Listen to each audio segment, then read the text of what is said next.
तरफ से बयान आया है कि शहबाज शरीफ के हवाले से उन्होंने कुछ इंकशाफात किए बाजवा साहब के हाथ बांध कर खड़े हो जाते थे। क्या समझते हैं कि इसमें कितनी सदाकत है?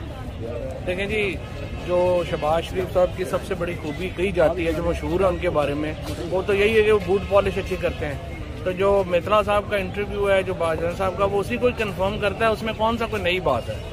मेरा ख्याल है कि जो उन्होंने बातें लिखी हैं, जो बाजवा साहब ने कहा है, वो सही कहा होगा। ये भी उनको तो बाजवा साहब के ये भी बिल्कुल था, वो हमजा शहबाज को बिल्कुल वो समझते थे कि बड़ा नालायक है, कोई शुबा ही नहीं है।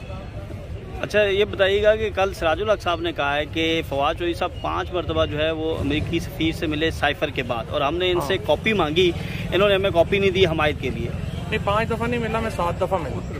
2 दफ़ा जो है वो मैं अमेरिकन एम्बेसडर के बॉस से मिला, और ये सारे जो मेरी मुलाकातें हुई हैं, इंशाल्लाह उसके जो असरात हैं वो सामने आना शुरू हो गए हैं। क्योंकि देखिए, हमारा नुक्ता नज़र बिल्कुल वाज़ेह है। हमने उन्हें कहा कि जी देखें, हम आपके साथ अच्छे ताल्लुकात चाहते हैं, हम आपसे ग़ुलामी नहीं कर सकते। पाकिस्तान के अवाम जो हैं वो हम कोई लड़ाई बड़ाई में तो नहीं पड़ रहे, ना ही हमारा कोई लड़ने का या कोई जंग करने का मौक़िफ़ है। हम समझते हैं इमरान खान वो वाहिद लीडर है पाकिस्तान में जिसकी एक आलमी सतह के ऊपर पजीराई है, और आप देखेंगे कि जो इस वक्त एक आलमी रद्द-ए-अमल आना शुरू हुआ है, आप अगले 10 दिनों में देखेंगे आलमी रद्द-ए-अमल बहुत बड़ा हो जाएगा। आज के जलसे में कोई बड़ा ऐलान, बड़ी तहरीक का ऐलान आज के जलसे में अगला लाएअमल देंगे। सर, ये जरा बताइएगा कि खान साहब ने कहा है कि 8 अक्टूबर तक इलेक्शन, 8 अक्टूबर को इलेक्शन कौन करवाएगा?